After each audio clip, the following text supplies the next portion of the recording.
Hello, my friends, and welcome back to my channel. Today on the grooming stand, we have saved the best for last. Don't tell the rest of the goats that. This is Bear Creek's Phineas. Phineas is he was my third buck in the herd currently. He is my fifth buck overall joining the herd. And he is amazing. So let me tell you a little bit about Mr. Finn, Phineas Finn, that's what we call him.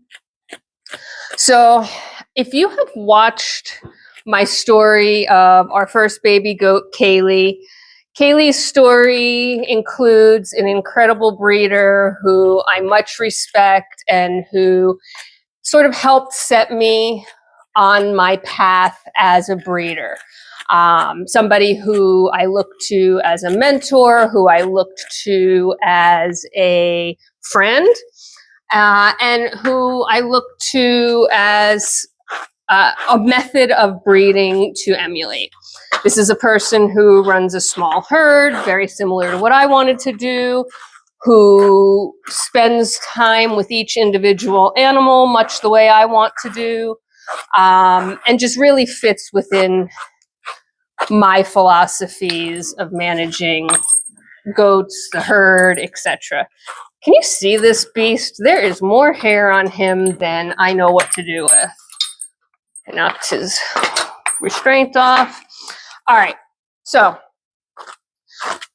I mentioned in Denali's video that I was sort of lightly in the market for a new buck, and I was.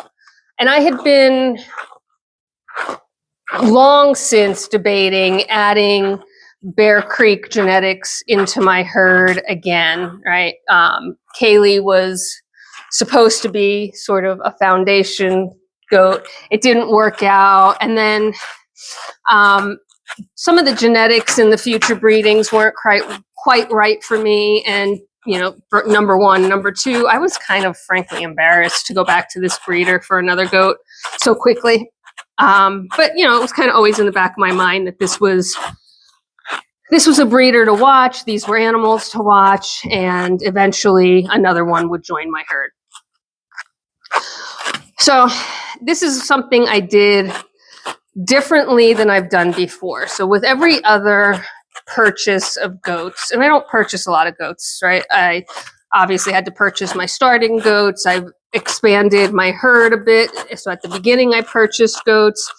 And periodically, I will purchase goats just to keep my genetics diverse, to build on some of the improvements that I've made in my herd, right? To sort of reassess and reestablish where I need to be. So typically I see the animal first, right? I've seen, I see the baby goat, right? And you can't tell a lot from a baby goat. You really can't. You have no idea how they're going to grow up. You're guessing. You're looking at them and going, well, that baby goat seems to have, longer hair than the other baby goats, so it's going to be a better show goat. Not necessarily. It just may never grow anything more than it already has. And the other one may end up growing a ton. Oh, that baby goat's going to be tiny. Look how small it is now. Yeah, that doesn't necessarily correlate either, right? They may be small at the beginning, but they end up on the larger side, right? There's just no way to look at a baby goat and tell. What you can tell from a baby goat is how their conformation is, how their body structure is, how their ear set is, their coloration, of course, right? And so definitely when you're looking at baby goats, you should be looking at those things first. Conformation, body structure, how are they put together? What is their ear set? If color matters to you, which, I think it matters to everybody, at least subconsciously. I try not to have a bias for color, but if you've noticed, my herd is a lot of black and white. I have a bias for color. And then, other visual things that you can see on a goat that aren't going to change over time. Do they have, the right number of teats? Are their feet straight? Are they standing on their feet correctly? Are their legs correctly conformed and facing the right direction, and no hop knees and other defects? So you look at that as a baby goat.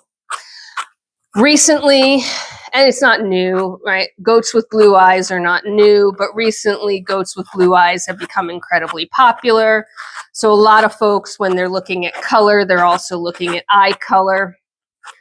That never really did anything for me. I actually never had blue eyes in my herd. I had Emily as my very first foundation doe who had marbled blue eyes. I didn't even know what that meant at the time.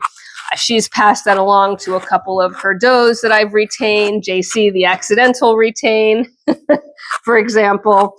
But it was not a priority. I didn't really care about eye color, but the market cares about eye color. And so as a breeder, you sort of have to think about that. So anyway, so normally I see the baby goat, I make an assessment, I know their genetic background, I know the breeder, I know how the breeder works and what they've done with their line over the years, and I can make a selection based on my best judgment at that time. The only way to guarantee is to buy an adult animal, which not a lot of people want to do. And baby goats are fun, right? So with Phineas, I did things a little bit differently. I reached out to his breeder before he was even a sparkle in anybody's eye. And I said, I need a buck, and I want a buck from you. And here's what I'm looking for in that buck, right? I want a buck that's smaller in stature. I want a buck that has the ear set that you have worked on to develop in your line.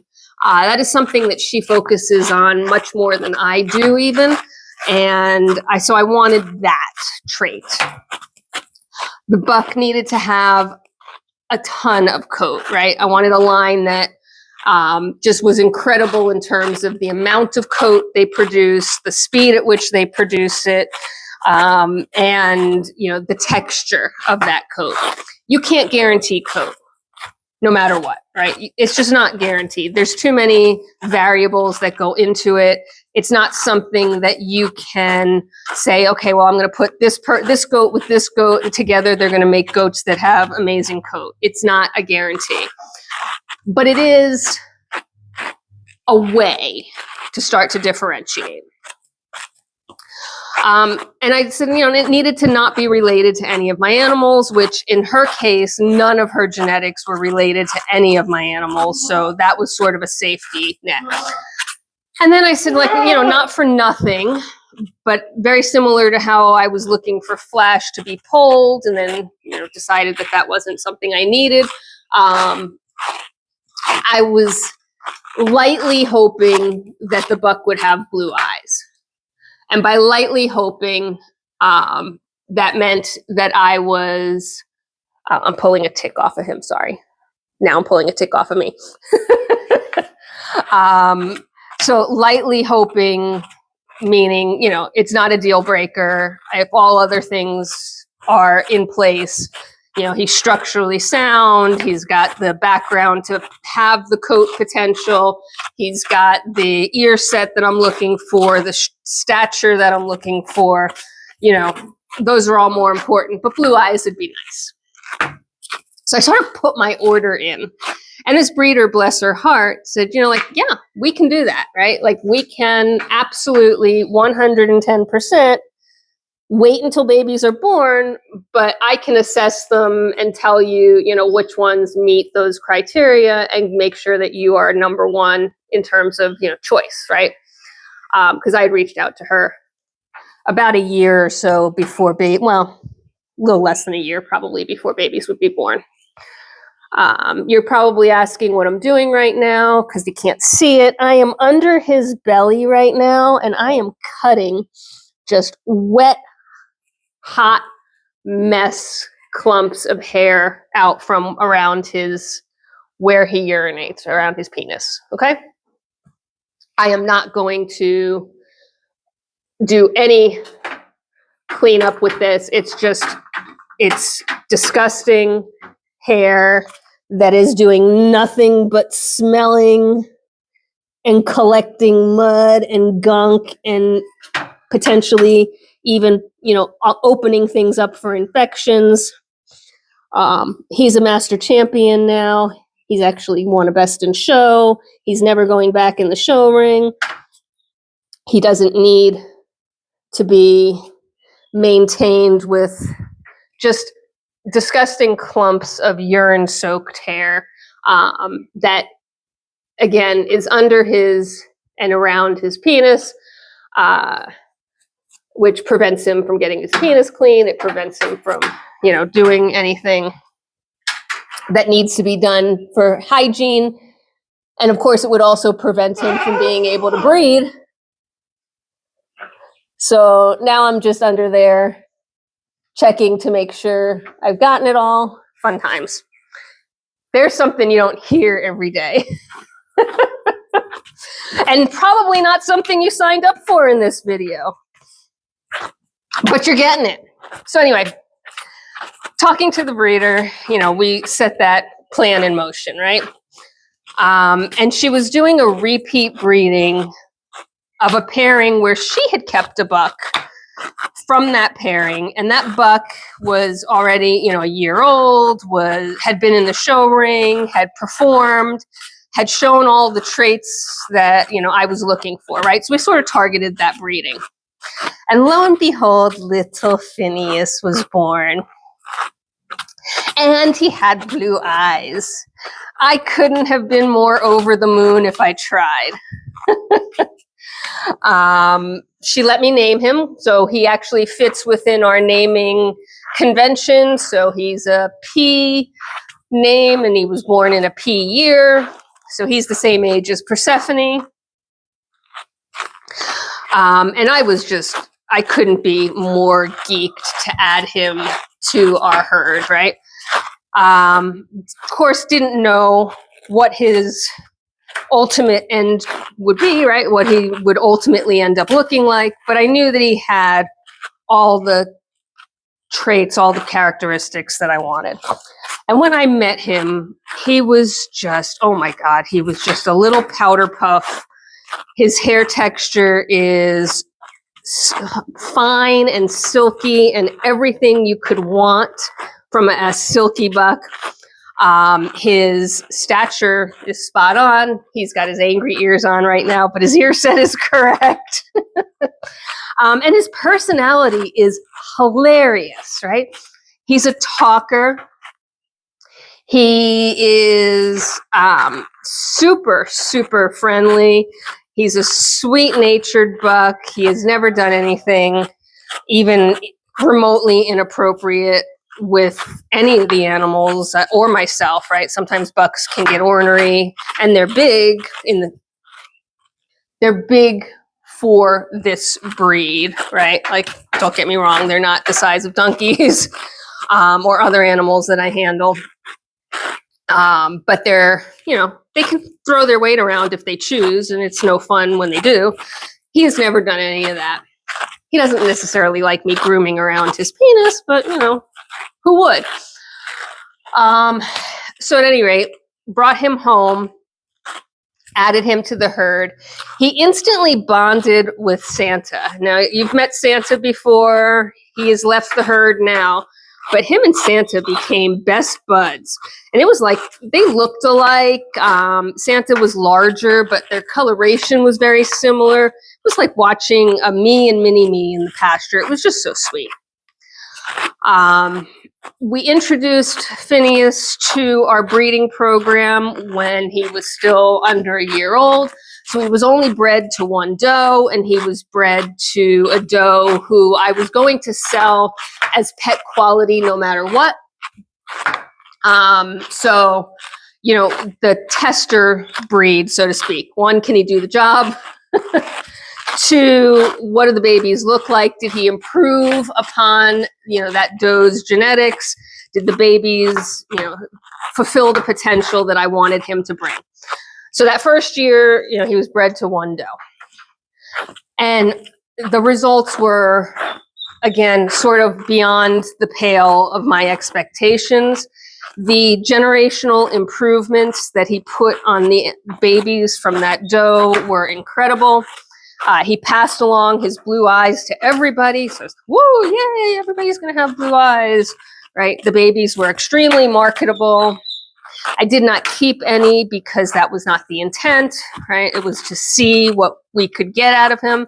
Again, I don't necessarily ever keep babies from a first-time breeder. At least that's not the current plan, right? I did when I was brand new, because how else are you going to keep babies? But you want to see what they're going to do, right? You want to see what their personalities are going to be. And those babies went to such amazing homes that there's no complaints there. So the second year he was in our breeding program, he was bred to quite a few does. Not all, because we still were using Santa pretty heavily. But Phineas started to factor in a lot more. And he did the same exact thing again, right? He passed on his beautiful blue eyes. The texture of his coat was passed on to his kids. The structure, his ear set, almost everything. And that was to multiple does now. So now you're thinking, okay, this is the guy, right? This is my breeding buck.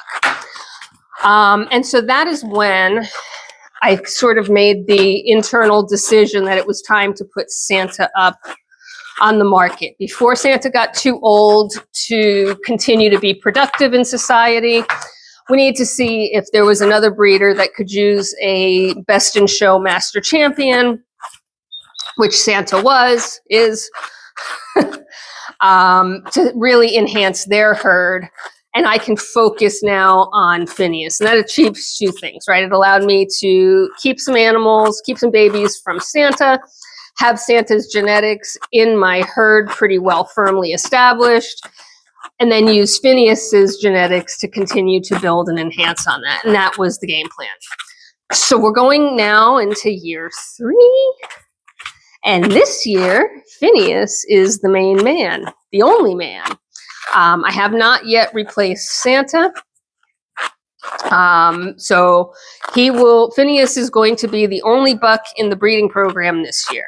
Everybody is going to be bred to Phineas. And I don't have a problem with that. Nobody is related to Phineas in any way, shape, or form.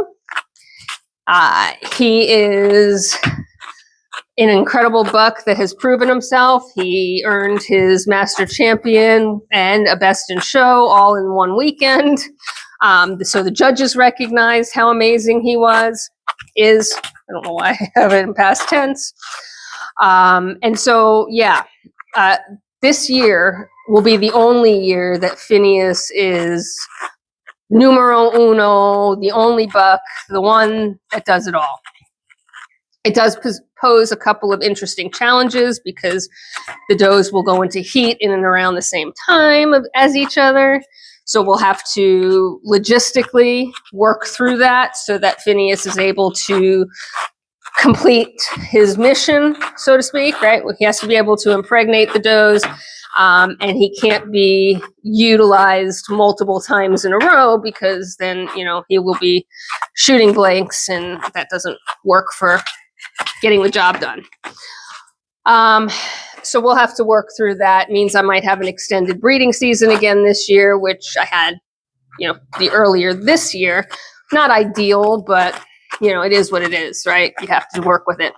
So the plan, and I talk about this a little bit in an upcoming video with Flash, but it doesn't hurt to chat about it again.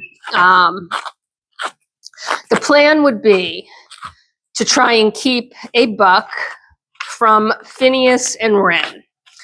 So Phineas and Ren are my smallest animals in the herd, and they're not small, as you can tell, right? So, Ren is tiny, but she's not minuscule.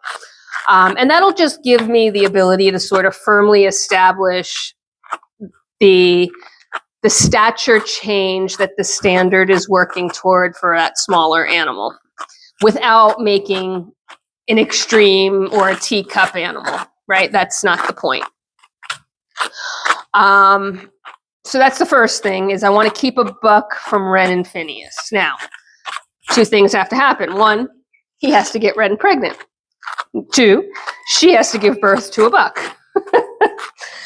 They're both black and white animals, so potentially the buck would also be black and white.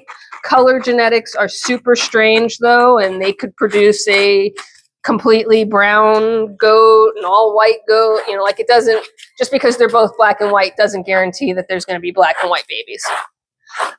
So they might not be black and white babies, but maybe, which of course is what I like. That's my own personal preference. Ren and Phineas both have blue eyes, which are sort of new to my herd. And of course, as you've heard me say, they're desirable. So while I don't think that's something you should base your decision on, I don't fault people for that, right? I make decisions on aesthetics. You have to. If you don't like the look of an animal, why would you want it in your herd? So there actually are certain colors that I have not added to my herd and have shied away from because for me, they're not what I like, right?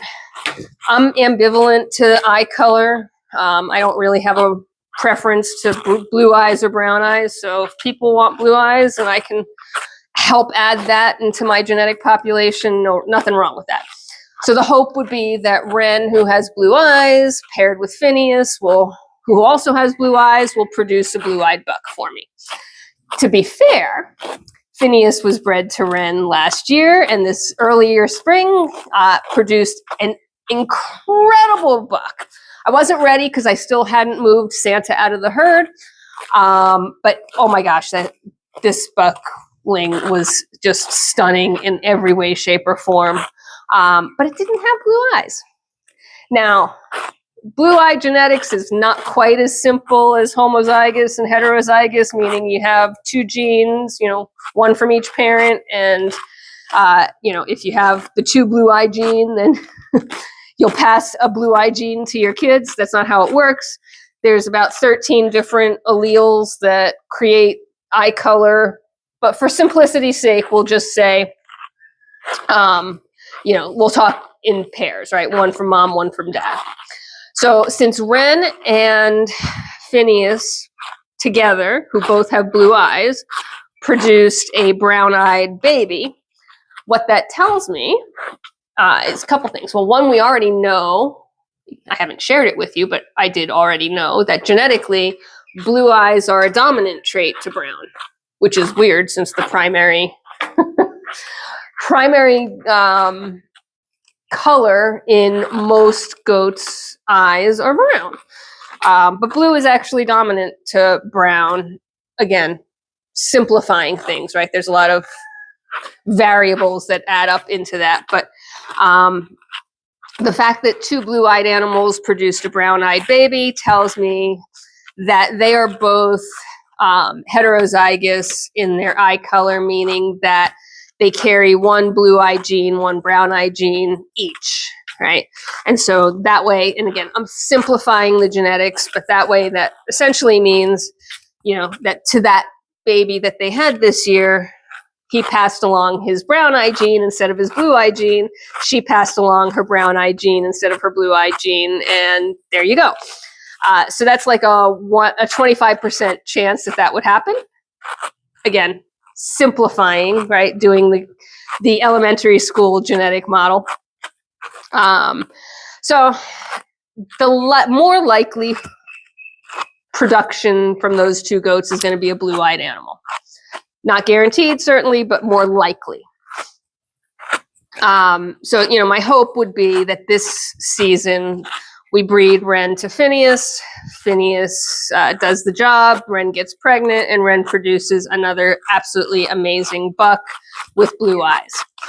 And then I would keep that animal, right? Because then, since Ren and Phineas both are not related to any other animal in my herd, I can essentially breed that buck to everybody except Ren,